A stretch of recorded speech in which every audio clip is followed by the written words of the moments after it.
So who'd like to get us started talking about it? Give me 1 second. I'll start talking. How's everybody doing? How's everybody's day? Was that good? Did everybody have a Horrible, good Long day? terrible. day. Long day. Long day? Long day? Well, it's gonna get good. Piece of crap. Alright. Hmm. I've had a Well done. myriad of technical issues. Um, Alright, where am I? Well, whatever. I don't care about that. Let me do this. Do this. Anybody want to fill some time for a second? That would be hot stuff. Why are you doing this to me? Genesis is having trouble pre-ordering. As I Uh, imagine everybody is, having a no, I'm little. not. I'm having a good time. I haven't pre. Shut up! I Shut bought up! my. Stop yelling. I bought my headphones. I bought them at Target. They're only $100. Makes me a little bit nervous. So What headphones? the 3D audio PlayStation Oh, the 5 pulp headphones. Yeah. Yes. Yeah, they're only $100, and I was like, oh, that's cheaper than I thought, which was exciting, but at the same time, like, I'm not mad. But all right. I watched the conference. I managed to get out of work early, and I didn't have to lie to my boss. So, which is Awesome. I didn't lie to my Shocking. boss. I watched it. I just sat there and watched it work. See, I left work early. I was like, hey, can I leave work early so I can watch a nerd event with my friends? She was like, yeah, go ahead. I'm like, fantastic. She's a cool lady. All right. Giuseppe, you said you did not watch the conference. I did not. I was very busy in the afternoon. Wife came home. We had to do, the responsible husband-wife bonding and dinner I thing. do not know. So. And I was I able know to that. catch. I was able to catch a couple of the snippets of video reveals that you guys had talked about in our own group chat. I was able to check out the Harry Potter thing. Well, and, let's not jump ahead. Let's not Well, start naming things you were able to check out. We'll run down the conference, and then we'll go through We'll it. go for it. We'll go I just want to order one. I just. Genesis? Don't worry, I'm you're gonna ask gonna you to get get your a hands on Hey, 5. by the way, there will be no surprise visitors. I did figure out how to make this invite only. So, Thank God. Okay. yeah. Okay. Well. Anyways, so the conference started off with a gameplay or cinematic trailer, really, of Final Fantasy 16. It looked more like a Console exclusive. Which Are you isn't just, like a are huge. you just gonna keep doing that? Are you just gonna keep interrupting as I'm like saying this, or what's All going right, you on go with ahead. you I want today? to. Yeah, what's going on? We've He's done really what is this? excited. 8 episodes now. Like I get you're excited. I'm excited. We're all excited. I've had it. Let's remember, people who interrupt don't get PlayStation 5s. So Okay, all right. I'm sorry. it's okay. But It's Final important. Fantasy 16, it's like a medieval fantasy-like setting, and it's a PlayStation console exclusive as Genesis. So, excitedly pointed out. And then we moved on to the Spider-Man Miles Morales gameplay trailer. There was some information. You saw him walking around. You saw with his one friend, Ned from the movies. I forget his name in the comics. Some Blaze It or whatever the hell his name is. I don't care. Mhm.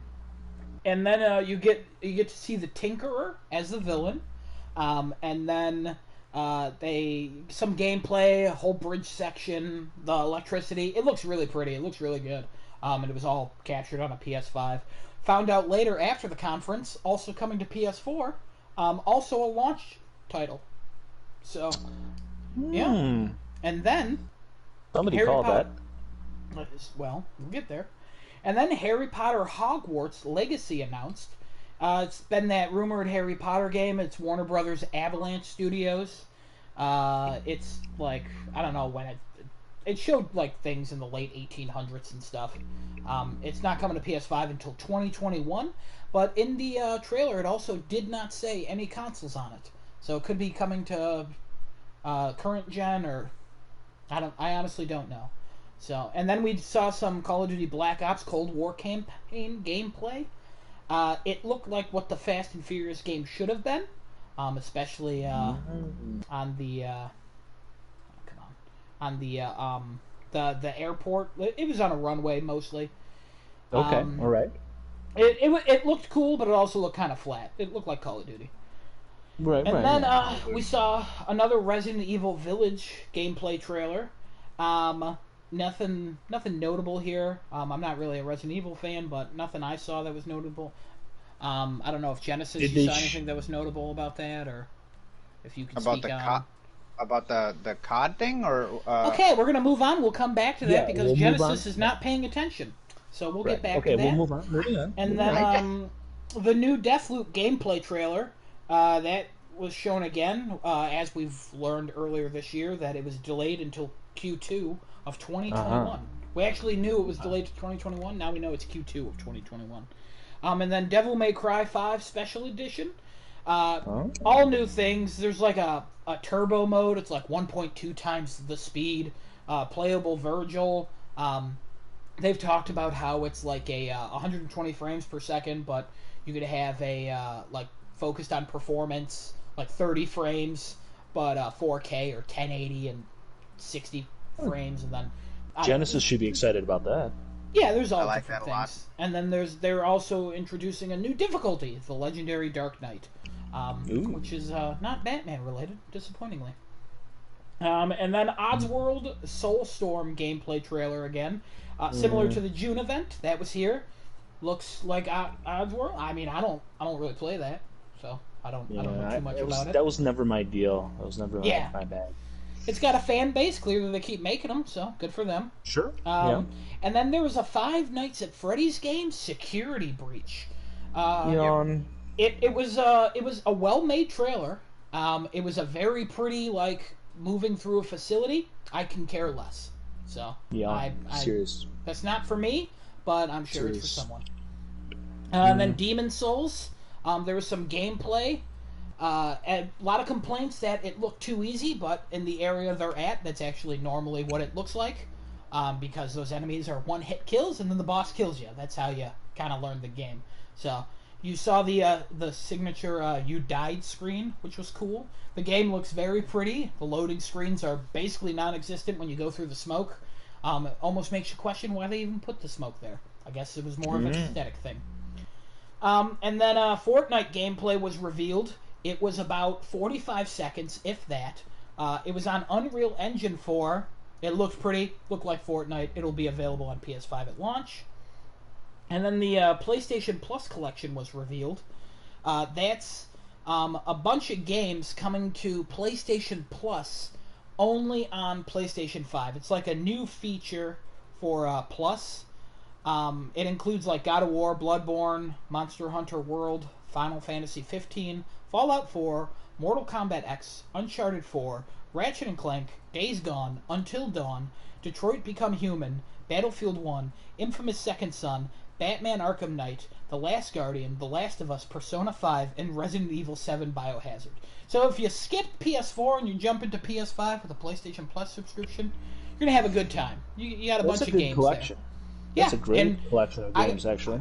Honestly, got a lot to talk about with that, but again, we'll go through all these and then come back. The PS5 and the PS5 Digital Edition. PS5 is $4.99 American. If you care and you're from a different country, look it up. If you're getting the digital, $3.99. It's coming out in the U.S., Canada, South Korea, Australia, Mexico, Japan, New Zealand, November 12th, and the rest of the world November 19th. Pre-orders are, as we know with Genesis, technically available now, but they're actually supposed to start being available tomorrow. And then Jim Ryan, that was not mentioned in the show. Well, I don't know why, but again, we'll talk about all that. And then Jim Ryan was like, hey, one more thing. And then you hear Kratos talking. There's some snow going on. You hear the God of War theme. God of War Ragnarok. It seems to be the title, but it might not be. Game came out in 2018, but this one's coming out in 2021. If this is not delayed, I will be shocked. But that was the conference. After the conference, we found out Spider-Man was backwards compatible. We found out what the hell? Horizon Forbidden West, that's coming out on PS4. Sackboy. Sackboy, that's coming out on PS4. That's we also also found out that Spider-Man and Demon Souls are launch titles. Jeff Keighley was the hero. He was the one who tweeted out almost all of this. Very confusing why that was not in there. It seems like Sony was delaying that for some reason. I don't know. They put up a blog post talking about it. I don't know. The conference I think was still good, but it kind of went all over the place. As far as predictions go, not great, guys. Not great. It's because we did more fake predictions than real. Yeah. Yeah. None of us got any right except Genesis. His number 4 prediction was a fake prediction, and he put the God of War 2 trailer. So, not counted because it's a fake prediction. But since nobody else got anything, you win. Well, wait a minute.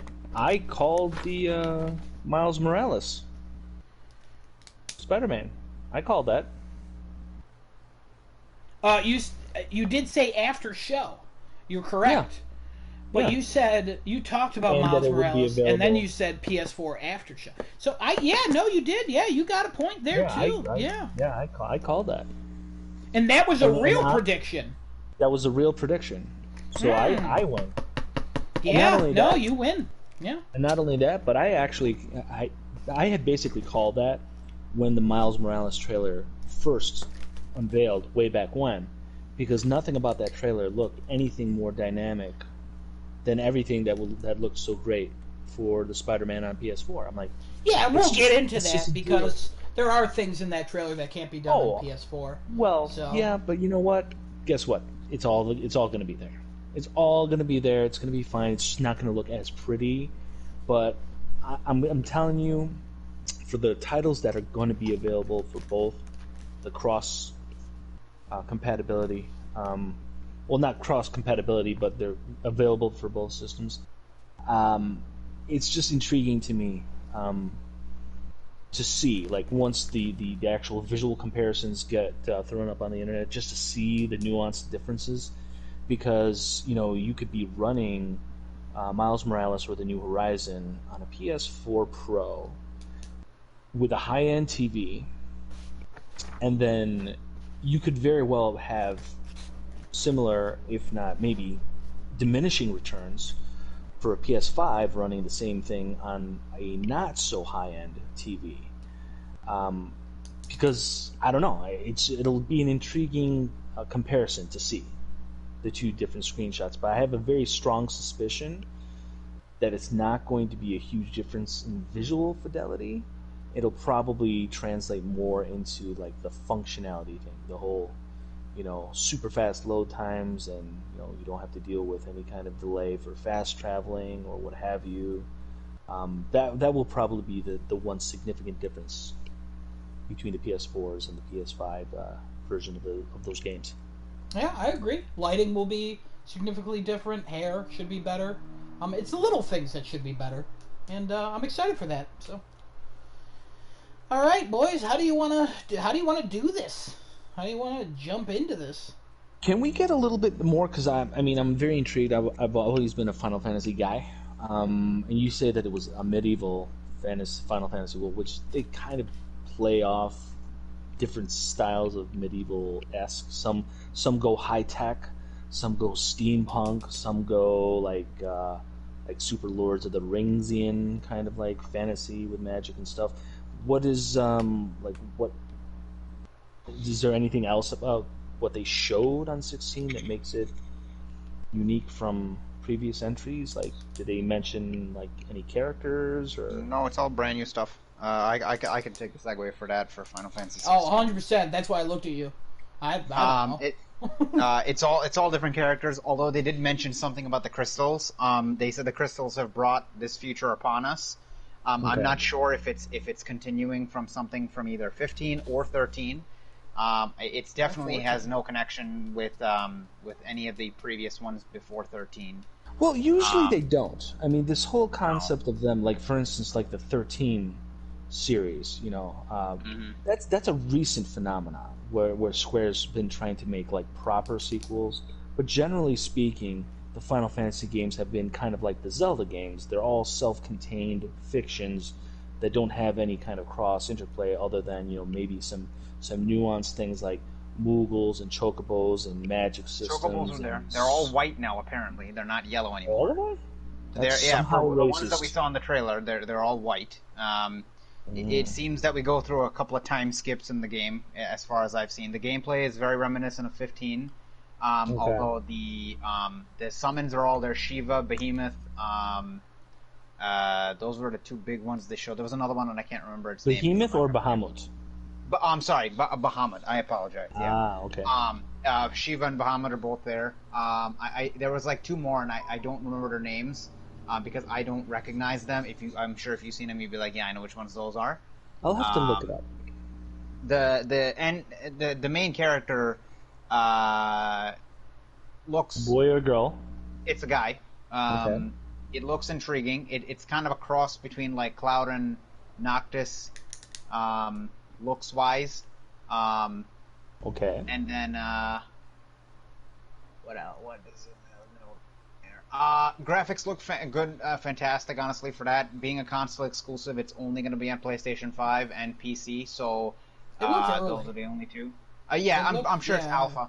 It's alpha, so that game's not going to probably be out for another maybe 2 years, 2-3 years probably. So we won't see it then. We won't see it yet. Although I'm very curious, they didn't mention this. What team is working on this one? Usually they will run like Square Enix, and then it'll say like what team, whatever the team's name is that's working on it. I don't know if this is the same team that did FF7 Remake. I don't think it is. I think it's a different creative director. I would think it would have to be. I mean, like, I don't know how they'd be able to split. He's definitely busy doing FF7 Remake. Right, yeah. Or whatever, FF7 Part 2. But I was very excited for the trailer when I saw it, and then the PlayStation exclusivity thing was real hype. I like that a lot. Now, when they say that, do they mean that that's going to be a permanent thing, or is it just going to be like timed? Console exclusive. And it won't ever turn into like a timed exclusive, right? It did not. It would have said first on PlayStation. Okay. Yeah. That's like how they did with FF7. And I said last night that I don't think they would do that. And I thought I said that they didn't reach far enough into their pockets to say, yeah, let's solidify this on PlayStation. But I guess they did. I was shocked when they showed that. I was like, oh shit. Content is king, baby. It looked good. It looked very good. I'm very intrigued in it. I wanna definitely see more of it. I'd love to see. Go ahead. No, I'm done. I was gonna say, while I wasn't too keen on the whole like full-on transition that the Final Fantasy games were towards like the Kingdom Hearts style action RPG that basically 15 was, and then obviously the FF7 remake series is also. The one thing that I really would have liked to have seen is like an incorporation for like a limited multiplayer like functionality to it, to have like your friends jump in, like for instance if they're playing their party, right, for their campaign, but then for them to jump into like Genesis, your gameplay, like for instance, if you were playing 15 and you like controlling Noctis, well then I'll jump in with one of the other boys, how I build it on my campaign to bring like my special kit loadout for that character, and then control that character during the the live action combat sequences. That would be a really cool concept that format, that style of game offers to the player, as opposed to just strictly concentrating on constant shifting from party members to to get everybody's combat combos in order and sequence to maximize damage and blah blah blah. But to open it up to multiplayer, that would be really cool. And I really hope. Well, they did multiplayer with 15. 15 has comrades. Comrades is basically you create your character and you're able to jump into other people's. Oh, so worlds. you can do that. Oh yeah, okay. that's already a thing. Yeah, Final Fantasy Comrades is exactly what you're describing. Well then I hope they expand on that for 16. I don't really cool. know. That I would like to see that. But Comrades itself, I think, is like $10 if you buy it on its own, or if you have 15, you got it for free. So like. Oh wait, so you have to pay an additional fee for that? No. Meaning, like, if you wanted just the online portion of Comrades, you just buy it for one. You buy one time $10 and it's yours. If you never bought 15. But you don't get the whole game. You don't get 15. You get Comrades, which is the online. Oh, so it's not the whole game. Is what you're saying. It's not 15. Yeah, that's why they're not charging like $60. Well, that's what I'm talking about. I'm talking about like the whole experience. You get the entire world that 15 had. So the whole world that 15 had, you get to play in that world with an online party. And that's cool, but I'm talking about like the whole story mode, like the whole story mode, like everything that you would play. It's got its own story in there. But I get what you're saying. But that would be just online co-op then. That would be just you hop in. I would love that. I would love that. Yeah, for them to turn it into a drop in, drop out kind of like co-op situation for the campaign. I would love that. That would be awesome. But I don't know. I have no idea what Square deems as important because I can't figure them out sometimes. I can understand that. But I'm intrigued. I love a nice new Final Fantasy game. I hope they continue to push the limits when it comes to player options, gameplay modes, that kind of thing, and not just BSy kind of like mini games and stuff like that. That's I don't know.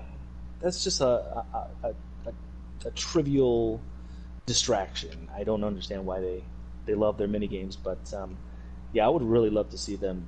Really, hey, we can make multiplayer a thing. We could really get in on that. That would be really cool. Yeah, I would agree. I like the idea of that. I think Comrades tries to do a similar thing to that, and yeah, you get to be in your overworld and all that. But I think seeing an entire story from start to finish with a co-op party would be cool. I agree with that. By the way, Mian in our chat again is asking for recognition for the correct price prediction from yesterday of $3.99 and $4.99. Did anybody else predict that with him? I think Adam, you did. No, we all changed it because we didn't want to do that price because it seemed like the most obvious. He got it. Good job, Mian. Yes, there you go. Good job. I was off by $50 on the low end. You stuck to it, and that's what really matters. So you win. You win the viewer poll, I guess. Yes, the viewer poll. There you go. The viewer competition, not poll. I really wasn't expecting the price difference to be $100. I was expecting it to be a little bit less than that. But the pricing that they released, that's what I personally expected. Yeah, it's not a big shock there.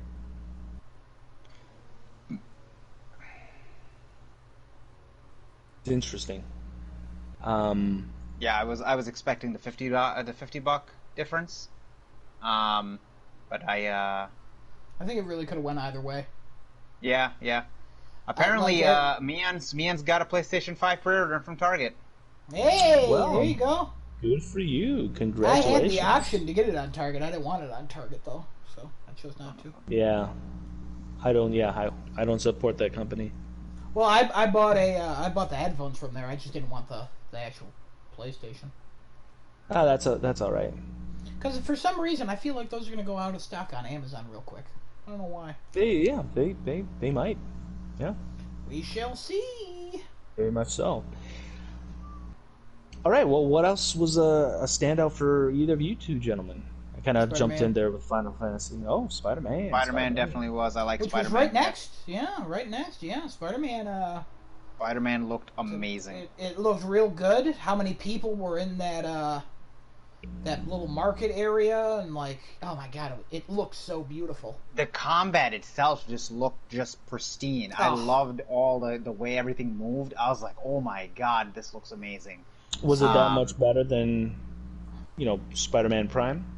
Yeah, I think it was. If I had a clip of Spider-Man's combat originally and then Miles Morales' combat, I would say it looked much smoother, and it looked a lot more.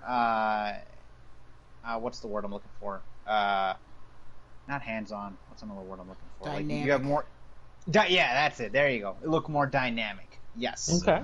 The lighting, especially with the electricity powers, it makes a Right. huge difference. Like when in that Absolutely. beginning, when he's walking through that market, and there are so many people doing so many different things, and the lighting is there, and it looks so good.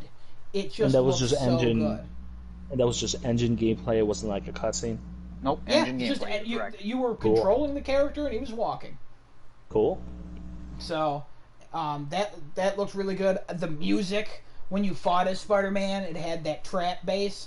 Oh my god! Loved it. You know what? I actually felt very Black Panther vibes coming from that track that was playing. I was half expecting Black Panther to show up out of nowhere and be like, "What's going on?" But I actually like that. Yeah, it reminded me of Into the Spider-Verse, which is also like a Miles-centric Spider-Man story. The music of the first game was amazing, and this one, it really just it was so good, guy. Did you see that gameplay trailer, Giuseppe? No, I only caught like a portion of it, but I will have to see the entirety of it. It sounds real good. Real good. Yeah, it looks so good. $50 for that game, by the way. $50 for just For the that PS5 one. version? Yeah, Yep. I don't know It's what a PS5 version. I don't know what the price of the PS4 version is. I would assume like it's going to be 40. Yeah, Yeah. 39.99 because But they for some raised reason, Well, I'm go ahead. totally cool with that. I'm totally cool with that. Mm-hmm. but Totally cool. and then it's $70 for the version where it includes the Miles Morales and the remastered PS4 game. So I think I would only get the Miles Morales game because I've already played Spider-Man. Like, if it's gonna give me a separate trophy list, like, I don't need to do it again. No, Right, I'm yeah. just going to get the Miles Morales one. Yeah, I don't need to get Yeah. I don't need to get that one. I'm going to do the But, Miles Morales one as well. Not that the game. Ultimate Edition or whatever. And for some reason, at the end of the trailer and gameplay, they're like, "Hey, holiday 2020." Then for some reason, after the show, they confirm that it's a launch title, November 12th. They have to have something to go with it.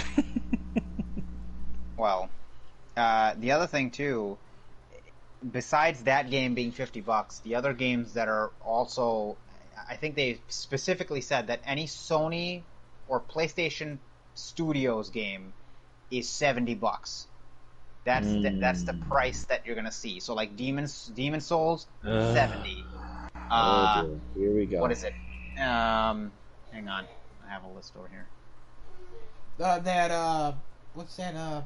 All-Star Destruction, 70. Yep, that's 70. Here, yeah. Sony confirmed $69.99 first. So it's Astro's Playroom. That's pre-installed on PlayStation 5. Demon Souls is 70. All-Star 70. Miles Morales 50. Ultimate Edition 70. Sackboy is 60. I'm perfectly okay paying $70 for PlayStation Studios games.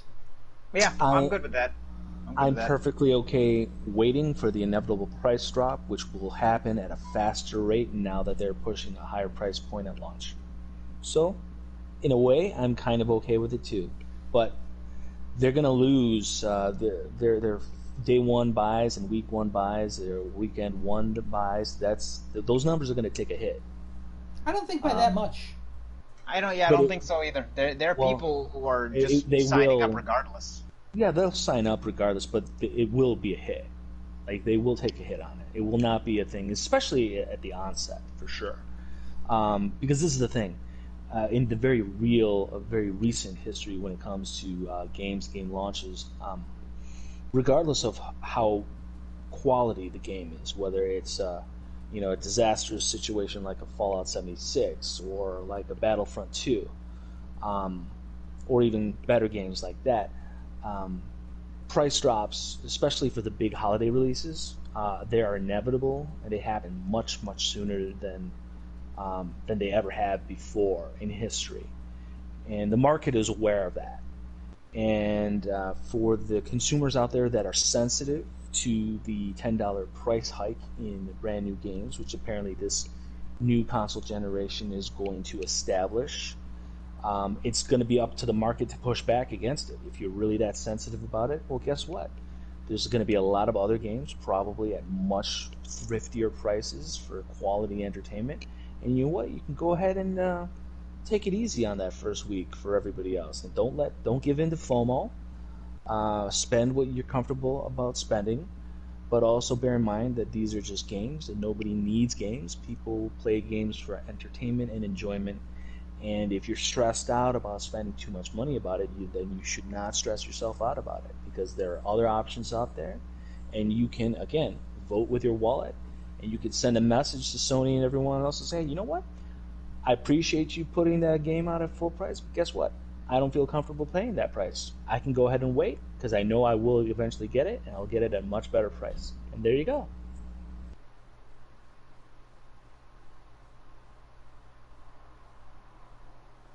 Crickets. people regardless wait for some games to come up at prices for later. I mean, I know that there are no longer any other programs that like Amazon or Best Buy or Walmart run where you get like discounted games anymore. That stuff all Game died. Pass stuff, yeah. And that's a shame too, because if anything, like this whole confirmation of the $10 price hike, and again, the everyone's going to be split right down the middle on it. You're going to have people that are just going to be absolutely cool and totally apologize for it, and then you're going to have people on the other side that's going to be like, oh, these corporate overlords are just determined to take all your money. Well, guess what? Corporations have always been determined to take all your money. The question is, do you allow that to happen? And again, how much are you comfortable with spending on anything? You, the individual, the gamer, the player, the consumer, you control that. And you should not ever give that up, even from a psychological perspective. So, just don't give in to FOMO and spend what you're comfortable spending. And if $10 really makes you upset about it, then don't do it. There's nobody's under any compunction to spend what they want to charge you. Just because they want to charge you X amount of dollars doesn't mean that you have to spend that money.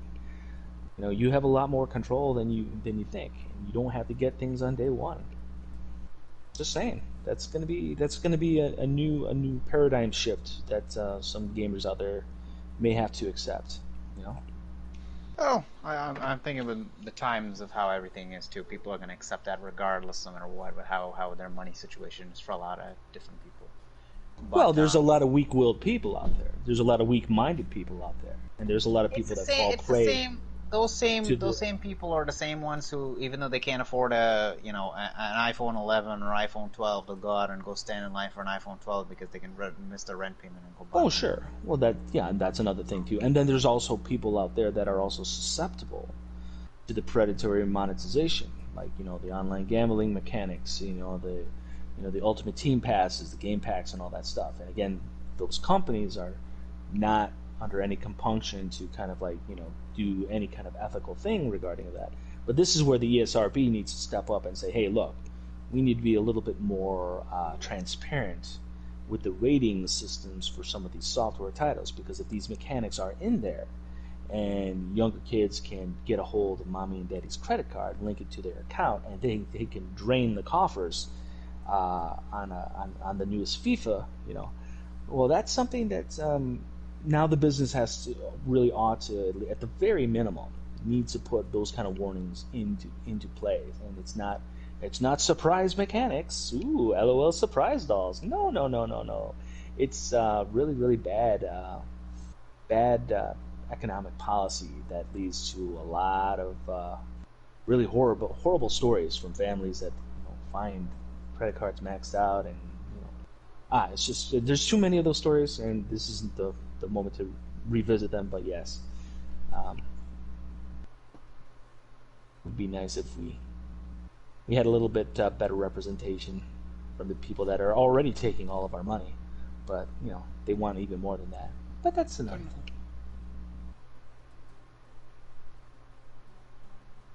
Yeah, that $10 price hike though. That's that people will be they'll be talking about that for a while.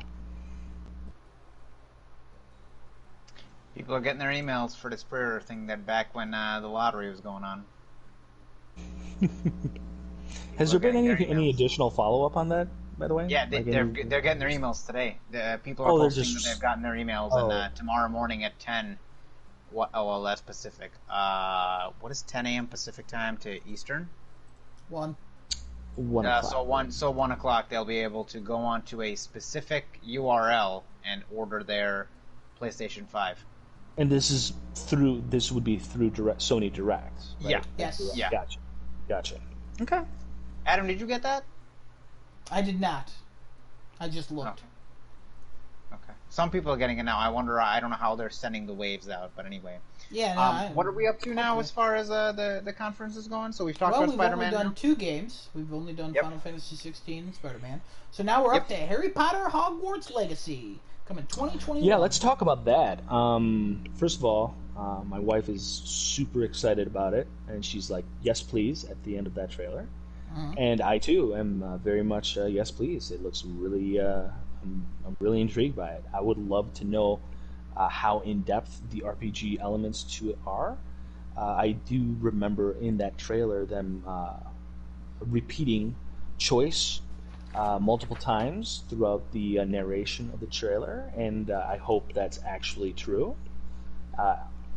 It remains to be seen, but I'd love to know more about it. Like, what is the ambition of the game? Is it going to be a strictly single player focused experience? Is it going to incorporate some element of multiplayer? I mean, it seems like it stands to reason like the content would kind of usher you in that direction, because you're going to Hogwarts. It's not just you want to share the Hogwarts schooling experience with everybody else that you're friends with. That would really make the experience. So I just want to know more and more about it.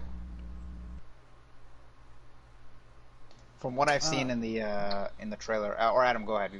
No, go ahead. From what I saw in the trailer, I mean, it looked very enticing as far as like an RPG style game. It looks like you start out as like obviously the bottom ranked wizard. You go all the way up. You kind of work your way through Hogwarts, and then they showed off. They're like, by the way, you're not just stuck in Hogwarts. You can go out and do all this other stuff as well. And they showed off like the sprawling world and things like that, and riding the creatures.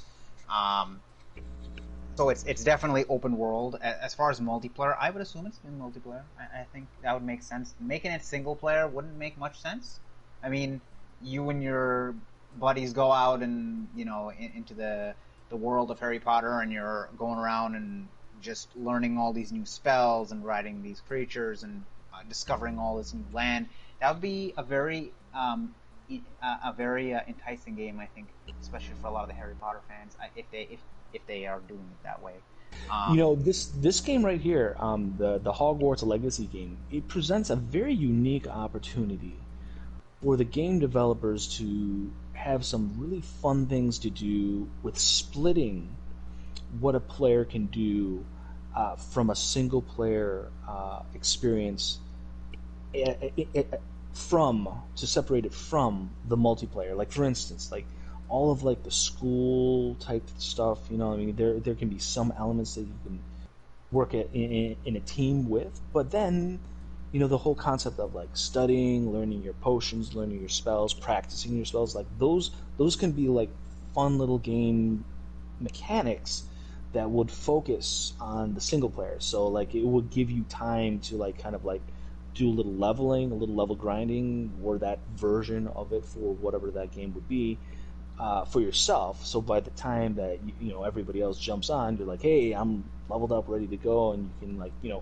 it would be a neat little way to kind of like counterbalance the whole leveling system to keep everybody like kind of like within the same, the same range without having to rely on like a game mechanic to like do an automatic, across the top, like level system, like no matter how high you are, that it'll automatically chop 20 levels off to, match with the lowest party member that you have. Again, I'm just spitballing ideas out there, but it would be a really cool thing for a game like that to give the player unique single-player experiences and have them separate from the multiplayer experience, and then have them coalesce in a way that's very unique in the Harry Potter world. So I found an article about this. It's an open world RPG. You get to pick your character. You're a student at Hogwarts. And the article I found is talking about the Bloomberg report that came out like in June, I think. But most of that Bloomberg report was just like the game has changed a lot. The studio is Avalanche Software.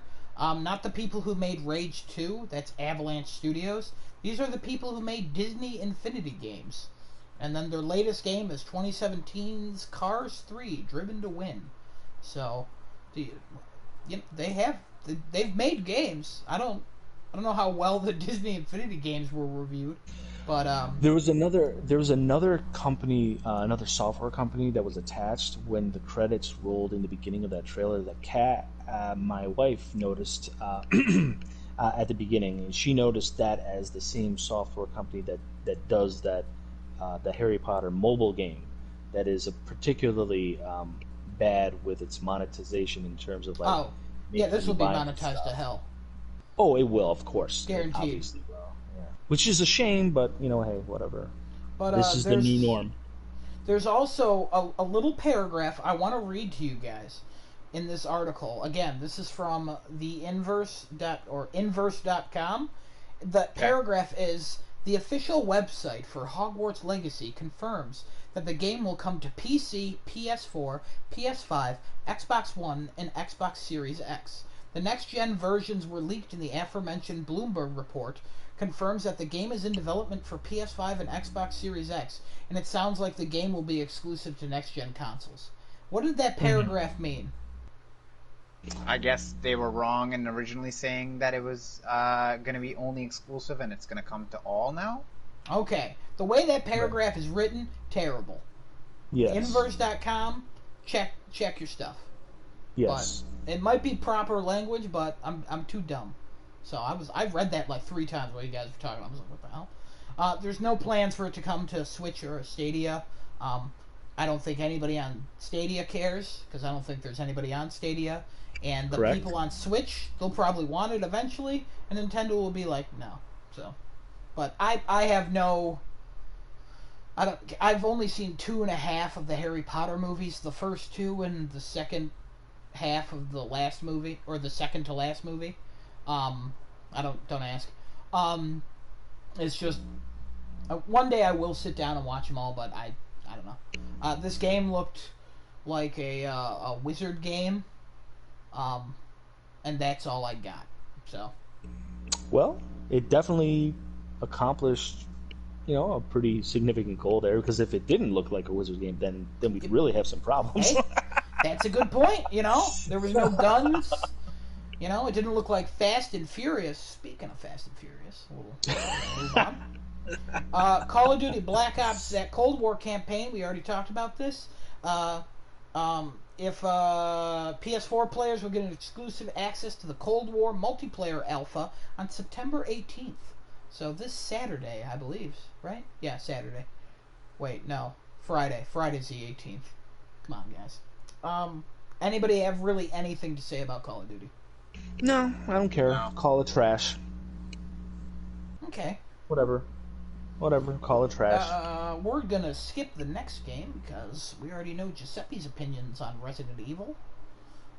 No, let's talk about it. I mean, did they show, again? I'm gonna turn this over to Genesis.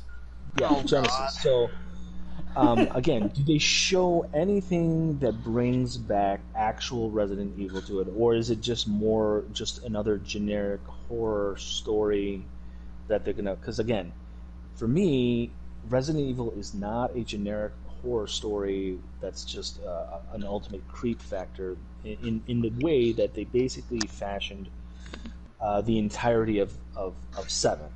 I can understand why they did it. They wanted to try something new and fresh, and that's cool.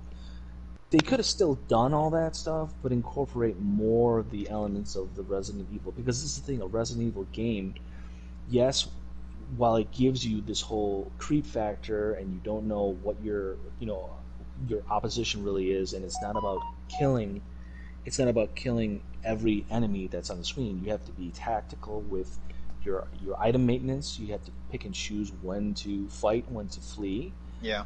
But at the same time, the characters that you play are larger than life characters that have good character arcs in those games. But you as the player controlling those characters, you're empowered. Like, you have the ability to destroy these horrible things that are in front of you. Sure, you may pay for it later on if you spend too much ammo, but it's an empowering kind of game. You never feel like you are, you need to run from everything, because you do have some power in your hands to fight back against it. And I feel like you lose a little bit of that special sauce when you turn the game into a more generic horror, run and hide simulator, like an Outlast situation. And I'm just curious if they, in the trailer for 8, that they brought in, like, hey, that looks and feels like Resident Evil, as opposed to that is more generic horror stuff. This particular one, they did not show like any sort of combat sequences or anything like that. It was a lot more cinematic stuff. I mean, I don't know if it's in game, or I don't know if those are CG or in game. I'm pretty sure those are just that's all in game. Okay. But they started the trailer off with like Chris saying something. You get basically punched in the face by some guy. It looked almost like Hunk. You're getting punched in the face by like somebody who looks like him. You're controlling Chris? Chris is the main character? No. You're watching Chris walking out the door. You're still controlling, what's his name? Ethan from 7. As far as I understand now. Ethan screams Chris in the beginning of the thing, the trailer. Yeah. Watched. Yeah. Oh. And then they went through a bunch of more obscure like stuff where like I don't know like what exactly is being shown still, because it's all very obscure. His wife is still alive apparently, even after in the last trailer we saw her get shot. But isn't I thought the canon ending to that was that the wife did survive. She did, but apparently in the first trailer that we seen for 8, she got shot. Now in this trailer, we see her talk about something else. She's reciting some story to him, very similarly to the first trailer, but it's a different story than she did in the first one. And then at the end, somebody is smoking a cigar on the side, and he says something to you, and I don't know if that was trying to be like, maybe this is a character, you should know who this is, and I couldn't tell who the hell it was, and I was like, I don't know who this is. Penguin. I thought it was the guy from Resident Evil 4, the merchant, the stranger guy, because I thought he was going to say stranger, and I was like, wait a second, is that the guy? And then no, he said something else. I was like, I don't know who the hell this guy is. This particular trailer did not show any sort of like capabilities of what you're going to be able to do in the game. It was a lot more just diving more into this obscure story, not explaining a lot of it any better than they did in the first trailer. Like, there were so many questions in the first one, and nothing got answered in the second one. Just added more questions to this one. That doesn't particularly mean that I'm not looking forward to it. I enjoyed Resident Evil 7.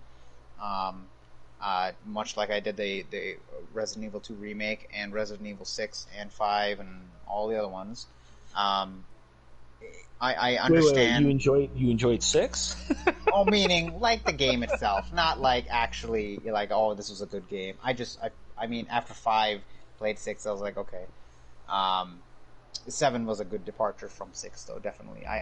For me, it was like, okay, this is much better than what I played in 6. I missed the characters, which is why when I booted up 2, I was like, oh, okay, I'm playing as them again, and this makes a lot more sense with the story. And okay.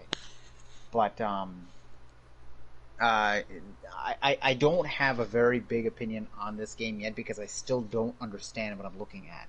I know it's Ethan. I know it's Chris there. I know his wife is somehow alive or somehow dead. I don't know where chronologically this trailer takes place.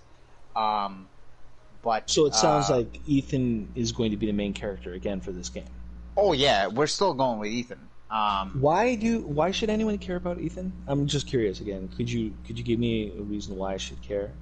Like other than the fact that he was the protagonist from from 7. Yeah. That was able to survive. So far that's it. Because remember, this is going in a different direction where Umbrella is No. And I get that. And that's all fine and everything. But like, why is Ethan why is he like a worthy protagonist? Other than he's just a guy who's looking for his wife. Like, does he have any other kind of special skills or inside information, or does he have a mission that's outside of that, or is he still just some dude that went looking for his wife, get caught up in this weirdness, and he somehow survived by the the miracle of plot armor? And then now we have to keep on going with him. What is it about Ethan that makes him worthy of a continuation of the story? I'm just curious. I don't know. I don't have much care for Ethan as a character. Like if they replaced him with Leon or Chris, it wouldn't make a difference to me. I'd be like, okay, we're just replacing the main character. You don't see the thing is that you don't get attached to this guy as you got attached to Leon and Chris and Claire and. Well, there's a reason for that. Oh yeah, because they're actually much better characters. Yeah, they have depth to the characters. This guy is just a guy you're walking around as. I don't really have a thing to care about him. I have a feeling he's more of just a vessel. It's not a vessel. More of like he's there to connect everything else that we're about to see this story turn into. I don't think he's there to serve an actual purpose of being a protagonist. He's just basically the perspective of the player looking at this story from the outside. Because normally we're playing as Leon or Chris or Claire or what was her name for 5? Shiva? Was that her name? Shiva. And, yeah, Shiva. Yeah. Shiva. Shiva, yeah. Or anybody like that. But in this case, we're looking at it through like just almost like a bystander. Because he doesn't have an actual depth to his character. The only thing we know about him is that he is a reporter. He goes and tries to find his wife, like you mentioned before, and he gets now caught up with the Resident Evil universe. I think he's not really there to serve an actual purpose of here's your character. He's there to be like you're looking on from everything from the outside point of view, not as one of those characters in that universe. He's in the plot. I mean, yeah, but you can replace his name and it wouldn't make a difference. You can replace him and it wouldn't make a difference. He doesn't have relevance to the actual plot. Things are happening around him that he just becomes a part of, which I think, like I said, they're going to branch out the story now to say, okay, here's what's happening outside of everything else that you're seeing. Well, isn't that though? But that's a curious choice because isn't that like weak sauce?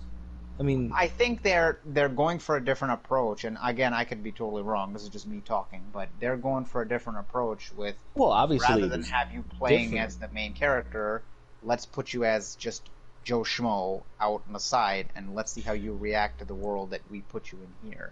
Because honestly speaking, yeah, he wouldn't survive. He's just a normal dude. Right. Now, so what I'm going to say next after that is that if it ultimately doesn't matter who the main character is that the player is going to control in a first-person game, where again you have even less opportunities to connect with the character because you never see the character. Why does it matter? Why even continue with Ethan at all? Why not be just some other Joe Schmo? I don't think he's gonna survive past this game. It doesn't sound like it. I mean, if Chris is getting in this game and he's shooting his wife, then I don't think he's gonna stick around. I think, I said, I think this is the bridge that they have to get over first. Well, and that's fine, but I'm just curious, like, why? Well, number one, why continue with Ethan at all, and number two, why not turn it into a situation that you see in, like, for instance, the Call of Duty campaigns, where you take over, for various missions in small slices, all different kinds of soldiers, CIA agents, and what have you, that are taking part in a global operation, but in different places around the world at different times. Why not turn it into just something like that? I don't think that would make even a difference at that point, even if you turned it into that, because you still don't see your character at that point. You're just a bunch of different people at that point. Well, that's my point. That's my point. Like, why not just turn it into somebody? Like, I don't see any. I don't understand. Like, unless they're doing something else to like finally finish off whatever kind of story that's left over that was unresolved. Could be the case. Like I said, it looks very obscure. I still can't read it because it doesn't. Nothing chronologically even lines up, and you're seeing many different snippets of things going on, which could be at different points in the game. And I don't know, if you watch it and then compare that to the first one and watch them one after the other, I would guarantee you wouldn't understand what the hell is going on. That sounds about right. Honestly, everything that you're telling me sounds like it's more generic horror stuff that doesn't seem to have really anything to do with Resident Evil. With one caveat. You did mention at the beginning somebody gets knocked out by somebody who looks like Hunk. I would say that would be like the ultimate redemption for me if at one point either Hunk as a character outside the player's influence or Hunk as a character that the player gets to control at some point comes in and just murders everyone. That would be enough for me. And that's what I think they're trying to tell with this, whatever story that they're trying to tell. It's a different route, but on the outside, not on the inside. Because usually we'd be playing as those guys on the inside. I don't know. We'll see how this goes, but it seems like they want to take this very exterior approach to telling this story of whatever they're trying to tell here. Yeah, because a lot of things are changing as we go, especially if you account for the remakes and this now. There's many things that are changing in the storyline in the entirety of Resident Evil. Like, I believe chronologically, the last thing that happens is 6, and then it splits to this. But I have yet. I might have to look this up later on and understand this better. But the continuity between 6 and then 7 is the Umbrella turning into the corporation that now apparently is run by Chris Redfield, or he works for that corporation that is now good instead of bad. Well, Umbrella did not exist at all for the entirety of 6. Like, Umbrella was basically done basically at the beginning of 5, and it had been consumed by Tricell. And yes. Yeah. So, like, Umbrella has already been gone for a while, and who knows what's been happening, because like 6 really didn't get into like explaining any of that. So it could very easily be like a situation where they kind of like retcon the history and it's like, hey, while all this stuff was happening, this is the secret history of what Umbrella was being turned into. Again, I still don't understand why they would still call it that, because again, in the game history, like Umbrella gets taken to task financially by basically all the world's governments for its terrorist activities and illegal biological research and what have you. So I still don't understand the purpose of calling. Yeah, I don't particularly understand calling an Umbrella. The only connection that I've made is the Baker family and Umbrella, because they were apparently using them for early what do you call it? Research, R&D. Yes, for the was it the T virus, G virus? One of those viruses. They were using with the them. fungus, though. Yes, yeah, because it exhibits very similar things to Las Plagas and what do you call it? The Ouroboros that they had in 5. Okay. So that's one of the only few connections that I've seen. Obviously, Chris, and then there are small mentions of possibly Ada or Claire, one or the other. That is the woman you're talking to, not Zoe, but I believe the woman who was telling you about about the incidents that have gone on in the house. Okay. Because Zoe is the other person, obviously. That Right. has nothing to do with anything. And same thing with his wife, but. Well, we'll see. We'll see what comes in the future, and hopefully they'll put some more interesting. I'm interested to see more trailers of it. I don't know. Again, I don't know enough, so it's like I don't know what they're trying to do here with that. If they're retconning the whole thing, cool. I would expect them to then take the 2 and 3 remake that they're doing and throw that in there, because it seems like that's what they're trying to do. Because those are also changing certain things and making it continuous with what 7 and 8 are trying to do. Okay. Because there's no mention of Chris in 2 and 3 yet. Like, mentions, well, meaning we haven't seen him physically there yet. Yeah, but Claire is there, and Claire is Chris's sister, so. Yeah. We just haven't seen him physically yet, and I'm wondering, is that going to tie into 8 and whatever comes after? We'll see. We'll see. All right, what's next? What else can we talk about that was a highlight for anybody? Adam? Deathloop was next. I don't have any opinions on that. Devil May Cry 5 Special Edition was after that. Oh, I love that. Well, I'm happy that you're happy. I just want the... I mean, I've always liked the special editions anyway coming out. I'm just excited it's going to be launched on PlayStation 5 with the 120 frames per second with the turbo mode attached. Isn't that the one where it said available digitally at launch? What does that mean? Yep. Meaning physical copies would be coming later. And they've done that before with the special editions. Oh, have they? Okay. Mm-hmm. Yeah, generally with the special editions, they've done that. I mean, with the PlayStation 3 and 4, now going into 5. With 3, they did DMC4 Special Edition was initially only available at digital on PS4, and then it later came as a physical copy.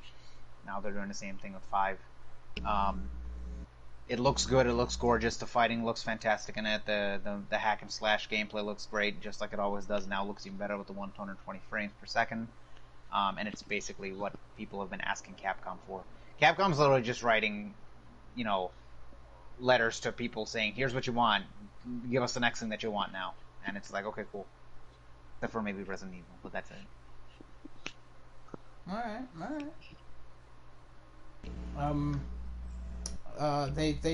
There's a whole article on the blog, like talking about like what the DualSense does for the game, and they go into super in-depth details about like what this is. It's $40 if you don't own Devil May Cry. Is it a free upgrade? Oh, so they gave a price for it? Yeah, it's $40. Oh, I didn't see that. Okay. I will send the article in the group chat. Yeah, I'm gonna open a PlayStation blog up here because it seems like I've been missing a couple things on that. Yeah, they've posted a bunch in there. And then let me send that real quick, and then we'll move on to the next thing.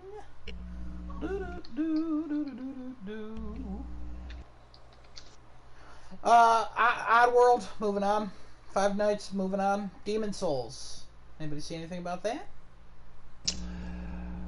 Well, I mean, I'm continue to be saddened the price hike, but it looks pretty. I'm definitely not gonna jump into it at $70. But of course, by the time that I can afford a PS5, it probably will already drop to like say $40 anyway. So I'll get to it when I get to it. But I don't feel like, oh my gosh, I need to drop everything and get on this Demon Souls like right away. I just don't feel that. All right. Fortnite. Yep, that's what I thought. Let's talk about this PlayStation Plus collection. What's everyone's thoughts on this? I think you said it perfectly, Adam, earlier. If you kind of skipped over this past gen, it provides a whole lot of game value. For how much are they charging for it? This is included with free. Plus. Free. Oh, it's included. So you're going to have access to all those games just by being a subscriber. If you have Plus. Yeah, if you have Plus, day one you can download all of these. That's a huge win for people that may have missed out on some really comparing this to Game Pass and saying this is PlayStation's version of Game Pass. I wouldn't. I still wouldn't call it that. It's not. Yeah, it's not as ambitious as the Game Pass, but it is a really good value for PlayStation loyalists who may not have, partaken in all of like the Sony exclusives, and then there's like a couple other ones in there that. This thing gives people a perfect reason to go buy a PlayStation 5, especially people who have not had a PlayStation 4 and buy Plus. Yeah. Adam said this gives a reason versus Game Pass. Game Pass doesn't give you a reason to go buy an Xbox. Game Pass is you have all the games available, but you can do it on anything else but an Xbox. Yeah, you could also do it on an Xbox. Why would you buy it on an Xbox though when you already have a PC at home? What? Who said they already have a PC? Okay, so what I mean is that the PlayStation 5 PS Plus collection has mostly PlayStation exclusives on it. That gives people a reason to go buy, because you can't play those games on a PC.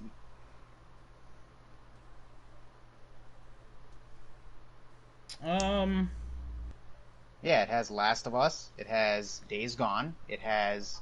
God of War, PlayStation, Bloodborne, PlayStation, Monster Hunter World, PC, Final Fantasy 15, PC, Fallout 4, PC, Mortal Kombat X, PC, Uncharted 4, Ratchet and Clank, Days Gone, Until Dawn, Detroit, PC, Battlefield 1, PC, Infamous, Batman Arkham Knight, PC, The Last Guardian, The Last of Us, Persona 5.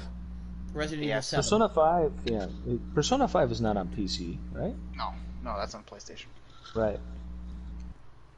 Yeah, also, it gives more of a reason to go buy 11 exclusives, 7 on PC. So that's actually a good mix.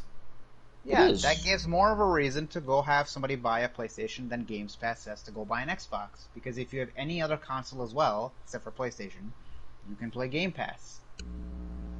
And the Game Pass is mostly just multiplats. There's no... Well, I will say this: games are also on PC. it's a nice precursor to when Sony announces the increased price point for PlayStation Plus.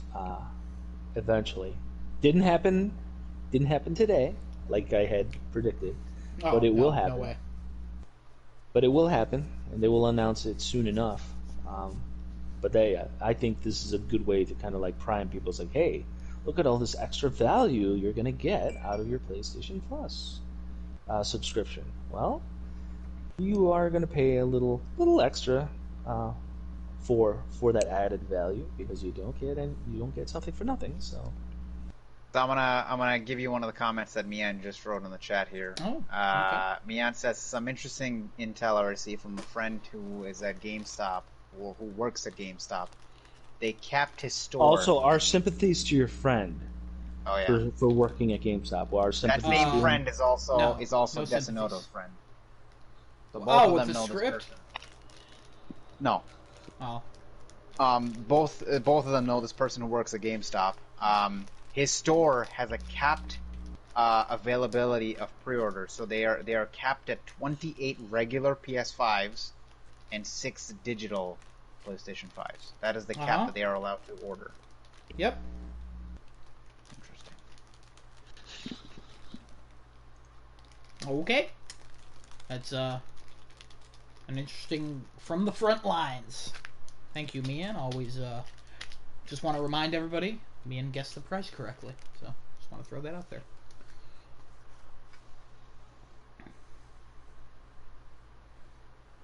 Anybody else have anything more to say about this collection? It's a good thing, but yeah, I would say more if if I had a little bit more personal experience not having played more of those Sony exclusives, but since I have, it doesn't present too much added value for me as an individual, but it is a great opportunity for anybody out there that may have, maybe they were only interested in God of War and that's the style of game that they want and they were really excited when that came, but really not so much interested in some of the other ones. it's a great opportunity for people to go ahead and really treat themselves with some really fine exclusive titles from Sony. Yeah. It's a great opportunity, and people should totally take advantage of that. I also want to throw out there that GTA 5 is not the only game that's been on 3 consoles now. It's now Last of Us was on PS3, PS4, now PS5. So, there you go. Mm-hmm. Is that technically called PS5? Because those are PS4 remasters just going on a PlayStation 5. So, they're not remasters. Okay. This is where the issues are. Those games are coming to PlayStation 5, but nowhere does it say that they are PlayStation 5 enhanced. I see. Okay. So there's some critical information missing there. And an update to this as well. Jim Ryan was interviewed by the Washington Post, I believe. Okay. Hold on a second. Let me pull up that article. Where is it? A lot of people complaining because they can't pre-order a game console. 2020, am I right? Jim Ryan also said that of the thousands of games tested for PS4 backwards compatibility, 99% can be played on the next console. Sony also announced a new service called the PS Plus Collection, blah, blah, blah, blah, blah. It's a good entry point, blah, blah, blah. It's a fascinating article, but it's nice that he confirmed that. Why that was not mentioned in the show, I will never understand. So... But, yeah, in this article, Jim Ryan also confirmed that they always knew a console was going to come out at $399. They just didn't know where to put the other one.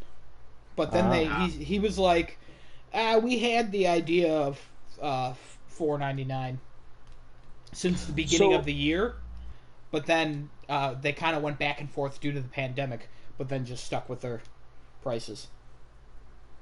So really quick, just to review again, just for my own certainty, the hardware differences, any hardware difference at all between the digital and the disc version other than the disc drive for the $500 version? Just the disc drive. Yeah, okay. That's the only thing that's different. There might... I don't know how big the SSD is in the digital version. Yeah, that we don't know. Yeah. Oh, really? So that's possibly another deviation. I can't imagine it's smaller. I can't imagine they would... No. It wouldn't make any sense for them to make the digital edition have a smaller SSD because you would need a larger SSD. Yeah. It would be a bigger SSD. That would make more sense. I'm just trying to think for myself, like, if... I mean, I guess you can, like, if you look at like some standalone 4K UHD players, that is kind of like the hovering price point for one. Like, you can find some that are a little bit cheaper, you can find some that are a little bit more expensive than $100 price point. So I guess that kind of makes sense, being the thing to justify the $100 difference, that lack of hardware, that specific component. But I just hope it doesn't translate to any additional hardware deficiency between the two price points, because that $400 price point is much more attractive to me, and I'm very happy that it is there, because honestly I wasn't expecting the cheaper version to be that cheap or that expensive. However you look at it. Again, I would not have been surprised if that was $449. Or I also wouldn't be surprised if that was $399 and the other one was $549. Like, I really, like, it's the most Sony thing to make this complicated. And they have done such a good job of not doing that. Like, they've really have learned from the PS3 days of, like, how to price a console, like... It's. I mean, other than the pre-order debacle, but we'll talk about that probably next week a little bit. We have another topic planned for next week, but we'll mention that at the end of the show. Sure. I'm glad we finally know. I'm glad we finally have a date. I'm I really want UI stuff, and there's a video has to come out of them soon, right? Like they're not gonna.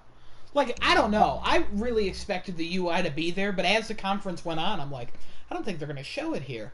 Because it doesn't seem like the place to show it. It's a shame they didn't. And I too would like to see and know more about the UI. With the conference they set up, it was clearly about the games and the price and the release date.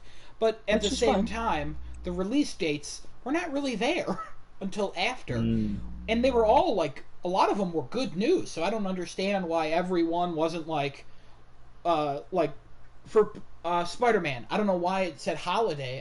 It should have said like launching with the PlayStation, like launch title or something like that. But for some reason they just completely.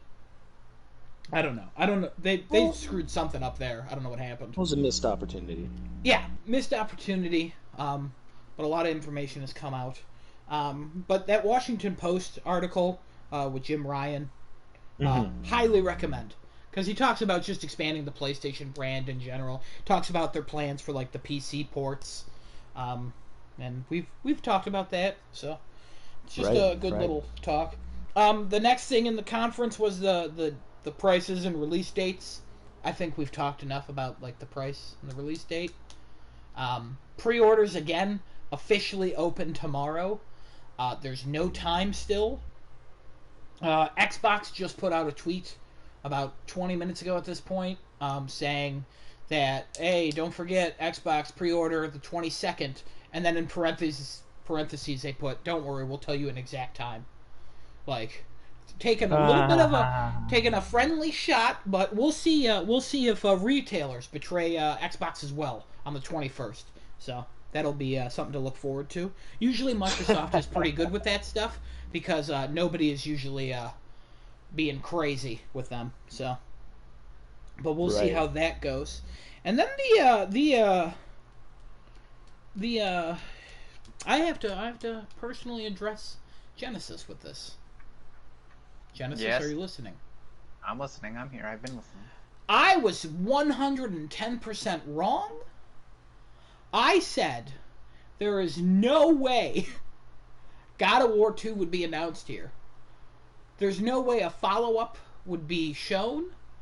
I said it was a crazy rumor, and I feel like that might have influenced you to make it a fake prediction. I should have made it a real one. I was wrong. I was super wrong. And it's great that it's on the internet forever. Yeah. You saw the teaser, Genesis, I know. I did. I did. Did you, Giuseppe? No, I'll see it, and I'm sure you guys talking about it will give me a good picture. It's under a minute. It's literally, it's snowing. You start to hear some semblance of the God of War theme. It's so minute that unless you're like super into the music, you wouldn't get it. Myself and who I was watching with, we both got it like, oh my god, is this God of War? There's no way. And then you hear Kratos speaking, and Kratos is like, we must keep training, or whatever the hell he says. And then slowly you just see the symbol, the Omega symbol start to form. Like the God of War Omega symbol that they've been using. It's similar to an Omega symbol. It's not quite it. It's his symbol. We got it. Yeah. And it starts forming from left to right, and it's ice. And as it's forming, you start to see the letters, like I can't think of the letters. Can't think of the typography. They start to form. And then it glows, and then Kratos is still talking like, we must prepare, like, we gotta get ready. And then it says Ragnarok, and at this point the music's swelling, and then it says is coming. And then that goes away, and my reaction was, what? This is crazy. And then the year 2021 pops up, and I screamed at the top of my lungs. Because I would have bet my entire life that game would not be ready for, I don't know, until 2023. Maybe late 2022, but I would guess 2023, like April, around the same time. I think one of the discussions we had, you were like, yeah, there's no way. There's absolutely no way. We just got the game. Yeah, we got it in 2018. Like, Spider-Man, I understand, it's a smaller game. Like, they're using the same, like, assets and stuff. They're upgrading to PS5. Like, sure. God of War is something else. It's just, it doesn't make any sense. And when I saw the 2021, I screamed. But then after I screamed, I was like, oh, that's probably going to get delayed. And yeah, maybe it won't. If it hits the shelf and it's not delayed, then you'll. If it hits the shelf, I'll be like, guys, remember when we used to do that podcast? No, we'll still be doing it. If it once it hits the shelf, guys, 2021 is like 3 months away. Yeah, but they say that's going to be next year, 21. I mean, it'll be a holiday. That's a holiday release. There's no way that's going to be. Oh, that's also crazy because God of War games don't ever launch around holiday. Yes, but there's no way. I think the only one that's launched around holiday is God of War Ascension. All the other ones come out like around March. Like God of War 3 was March 16th, I believe. This one, the previous one was 2018 in April. Like that is shocking to me. They showed no gameplay. Right. I need to know what it looks like. I need to know what it's about. I need to know how long it's been. I'm hyped. It'll look. I mean, it'll look like it's from the exact same universe. It'll probably, they'll have some refined visual fidelity with it, but I don't think it's going to be a vast departure from what we got with the with the last game. It's gonna.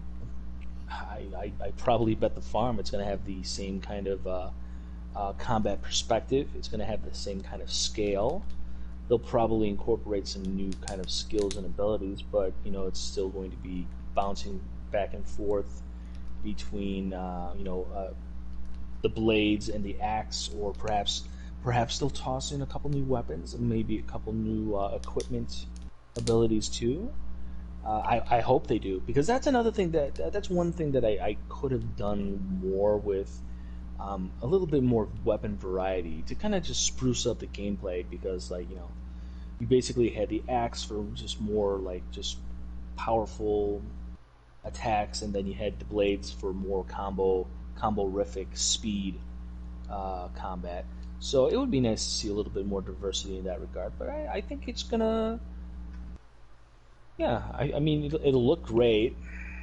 It'll be interesting to see how they incorporate the story, because obviously the Ragnarok that's going to be happening there is going to be a little bit closer to the Norse mythology, but it'll be interesting to see how they turn the boy into the world serpent, so that Thor and the serpent can fight and kill each other, and that's what causes Ragnarok. I mean, according to the legend. The boy doesn't turn into the world serpent. The boy, Loki is the world serpent. No, the world serpent is Loki's pet, friend and pet. Yeah, but in the myth, Loki is the world serpent. I know what they're doing in the game, but in the game, if the game is following the myth, then the game basically when they show him, the boy, talking to the world serpent, it's basically kind of like a time warp thing where he's actually talking to himself in the future. That's how he understands it. But again, I don't know. I don't know if that's what Corey wants to do with the story. I don't know how close to the original mythology he's trying to go with it, or if he's just trying to be just trying to do his own rendition of it. But it'll be interesting to see how they incorporate, because obviously, at the end of the last game, the Thor tease is there, and he's more than likely going to be the big bad for Ragnarok. So Jormungandr is the middle child of Loki and a giantess. It's a child of Loki. It's not in the myths. It's not Loki. Okay. So, that not correct. So that's the world serpent's name? Yeah, Jormungandr. He has a sparkling conversationalist. That's what Mimir says about him. Okay. I was like, what? That's not correct. What are you talking about? That's still a time warp situation going on. Oh, yeah, no, there's definitely a time warp situation because at the end of the first game, you get to the realm of the giants and your whole story is there. Also, Loki's son is there, and he meets him as Loki's a child. So, and there's rumors of Kratos being the world serpent because they have a beard and like the same scar and stuff. There's a lot going on. But yeah, I was like, what?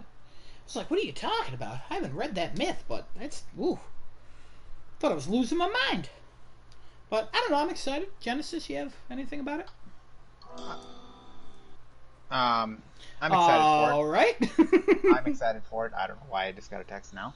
I'm excited for it. I actually want to see where it goes. I was excited when I saw the thing coming on because I initially thought like the first 2 seconds of the Demon Souls thing was God of War. I was like, wait a minute, no, this is Demon Souls. Then I seen this at the end and I was like, oh, this is God of War coming on because I hear him talking and then 2021 comes up. I was like, oh shit. Yeah. That surprised me as well. Yeah, that surprised me as well. Very, very to my core, it surprised me. I was like, oh my god. I couldn't have been more shocked unless they were like available now. I literally could not have been more shocked. I think if they said available now, you'd have died. I mean, yeah. I would have had a headache from. So here's a hot take. Here's a hot take on Ragnarok. You can mark it down on your calendars. It's on the internet, and here's it going. Here's it going to be for the future. The hot take is this: in Ragnarok, the boy will kill Kratos. That will be the end. That will be the end of Kratos. No trilogy. They'll probably make an additional God of War game past Ragnarok, but it will be the boy's game moving forward. And the boy will kill Kratos at the midway point. It will be the transition. It'll be something in the vein of Last of Us 2, but in the process of turning the franchise over to a new God of War, the boy. Yeah, it will be Kratos' game for a very small amount of time, and then it'll be the boy's time because Ragnarok Kratos is he ain't got nothing to do with it, and he will be sacked. I know it's teased at the end of God of War with the murals on the wall. Spoiler alert. But that's happening. You've already spoiled it when you talked about the chains. Like we're past whatever. That. It's an old game, but yeah, that's happening next game. No third game for Kratos. He's done. He's out. The boy takes over, and we'll see. We'll see if he's going to be strong enough to beat Thor. We'll see. Giuseppe's hot takes weekly, twice a week now. This week, twice this week. But I could totally see them doing that. I don't think they'll kill Kratos like in the middle of the game. I don't think they'll do a Last of Us 2 thing. I don't know, man. I think Corey's got that Neil Druckmann boldness. I think he's been inspired by Mr. Druckmann. I think he's looking at some really interesting possibilities there. It would be a bold move, and I think that's how you really make some fantastic games.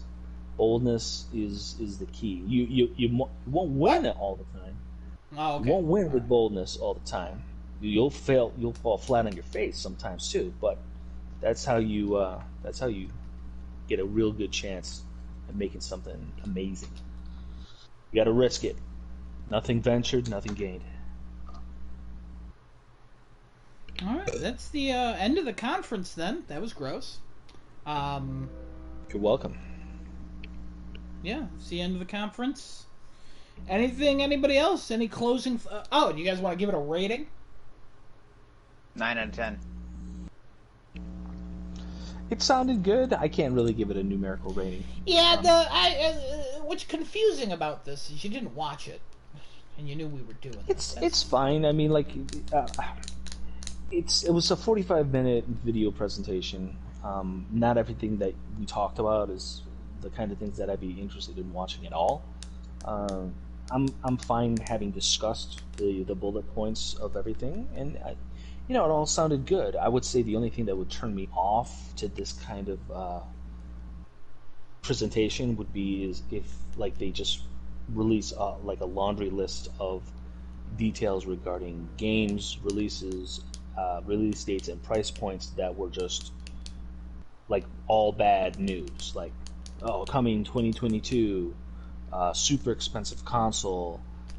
Here's a whole bunch of like really expensive nickel and dime things we're going to force you to buy into and try to sell you on value. But if it was a laundry list of all that, that would be the thing that turned me off. I'd be like, oh, this is all bad news. Why do I? No, this is a horrible conference. I don't want to hear any of this. But everything that they said was good stuff, So, yeah, that makes it good enough for me. Are you? Let me ask you guys: are you currently happy with the launch title list that they have up, or are you aware of this? What is the launch?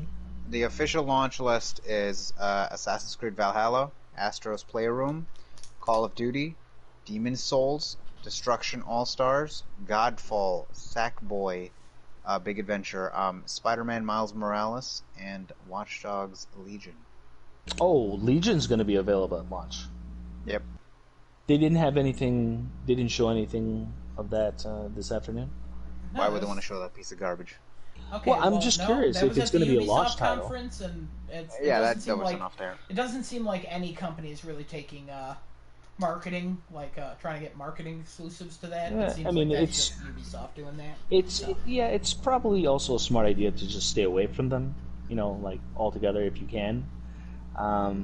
Just because, optics. Also, it didn't need to be there, so there's no reason. I guess, to that's fine. So. But that is a significant addition to the launch title. That's from everything that you read right there. It's a lot better than I thought it was going to be. That's a lot better than I thought it was going to be. I can confirm right now that I will play Astrobot. I will play Spider-Man and Sackboy. Those are confirmed. Valhalla Sackboy day one. Hell yeah. Valhalla, whatever you want to call it. That's a maybe. I don't want to hear about that. It's only 60, right? That's not 70. I don't want to hear I don't know if I can justify 70 for that one. I don't know if I can justify 60. Sorry, Assassin's Creed. Yeah, I think it's a solid launch lineup. I was getting it even if there were no games. So. Yeah, my launch lineup is probably going to consist of Spider-Man, Sackboy, and Astro's Playroom because that comes free on every PlayStation. Well, also, are you gonna the special edition of Devil May Cry? It says yes. I forgot about that being digitally at launch. Yeah, so yep, I'll be getting that one. Yep, that'll be that. Also, if backwards compatibility, I actually want to start up like other games, like on some of my PS4 games on there, see if they're enhanced. I would like more information about that, like more like an actual video. If Sony just has to release like a 2-minute video on, hey, this is what we're talking about when we do exclusive stuff. Most games are compatible. If you think, if you want to look up a game, we have a website that shows all the games that are not compatible for PS5 due to whatever. Yeah, that would probably be the smart thing to do because just throw up a URL. There's going to be more that will be compatible than not. So yeah, just let us know which ones are going to have the issues. Yeah, so. Drop a UI video, upload it to YouTube. Doesn't have to be a big event. Do you guys think there will be another event? No. No. If there is, it's just going to be the UI. They're just going to be talking about everything. It's not going to be an event, though. Well, never mind. Why never mind? Nothing, never mind. I mean, if you think it's going to be an event, like... I don't know. I mean, just like, the important information video. is out there. Yeah. I agree, but there still seems to be some confusion on a couple things. So it wouldn't hurt if they did, like, a 20-minute, like, hey, check this video for all your information. Like, Yeah, that would be cool, but it would be better if they did, like, smaller videos, like, hey, every Monday we're going to explain something, or every Thursday we'll explain something for 5 minutes. That would be great. These are the improvements coming. Hey, our UI videos every Monday. Hey, you want information about backwards compatibility? Tune in on Fridays.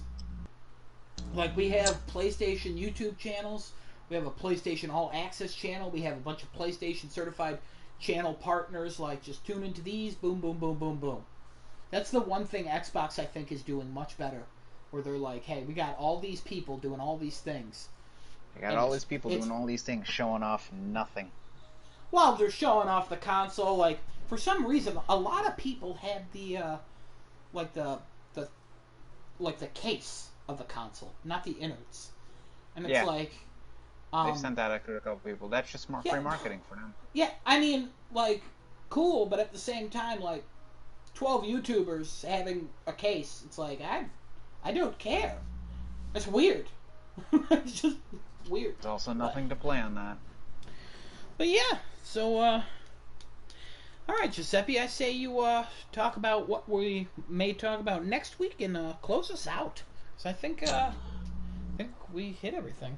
So. Yeah, so, I've been debating what I was talking to you about earlier, about what we would like to be talking about, and I'm going to adjust what it is, as opposed to focusing a discussion on the actual film release of, well, not the film release, but it is the Disney On-Demand premium price release for the live-action Mulan, which is really it's catching a lot of heat on the internets, on the interwebs, regarding the anti-human rights connection of the People's Republic of China, in regards to the changes that the live action made from the original, and in regards to a for the most part a poor audience reception that seems a little bit lower than than what has been for the most recent live action Disney film releases. Lower than Lion King, lower than Aladdin, lower than Beauty and the Beast, and those films all made chunks of cash. So it didn't reflect at that box office. But what I want to do is kind of like reframe the discussion around Disney's marketing and story-focused strategy that seems to be developing a pattern with their live-action remakes, and kind of discussing at what point does a remake, like, is a remake of a previous film or story, at what point does it stop being a remake and truly becomes a story that stands on its own, kind of like discussing, like, at what point do you cross a line when it comes to changing the story to tell your vision of the story, because at that point, like, if you change so much, then does the story cease to be that original story, and then the moniker of a remake, does it even apply anymore because it's so different? And then, so I want to really focus the discussion more on the controversy of what Disney's doing because they keep seeming to do the same things with their most recent blockbuster productions. And it's curious to me, the choices that they make narratively for just a good dramatic story, or a hero's journey story, or a self-empowerment Disney magical world story. It seems odd choices that they're making, but they've been consistent in their most recent things, and that's what I'd like to discuss, as opposed to making it an actual film review. Because, Adam, you make a lot of good points regarding discussing the film without having watched it, and all of that is valid and true. But we can certainly discuss the controversy of what Disney's doing with these big films, why they're choosing to, for instance, like with Mulan, that production was made with a very specific intent to pander to the Chinese markets, because we'll get into it next week. Stop, you're talking too long. Well, then you're in the wrong podcast. You give me an inch and I'm going to walk all the way to China. Anyway, but yes, that's what we'll be talking about next week, because I'm sure Genesis is going to be interested, because he's a big Disney fan. Yeah. And Genesis, just really quick, have you been like a super fan of all these live action remakes of your animated next classics? week to find out. Not all the live actions, but I'll explain more into next week. But not all of them, no. And that's it. That's our podcast for the evening. Our second one of the week. It's the bonus cast, reactions to the PlayStation 5 pricing reveals, the release date reveals, a little bit of fun game news and footage, and teasers for the future. So, some good news from Sony, and hopefully we'll continue to get that good news, and perhaps a little bit clearer news moving forward in the not so distant future. And with that, we're going to be signing off at Crafting a Chat from just Mr. Genesis, Mr. Adam. This is Giuseppe Jones letting you all know to please be kind to each other. Don't be dicks. There's plenty out there to add to that negative energy. Don't add to it yourself. Be well, have fun, play games, and we'll see you next week. Bye! Twitch.tv/minus bye!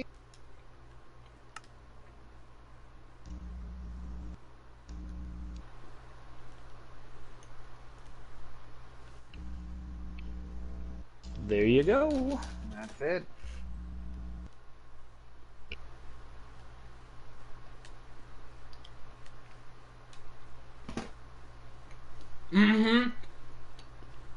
Casey.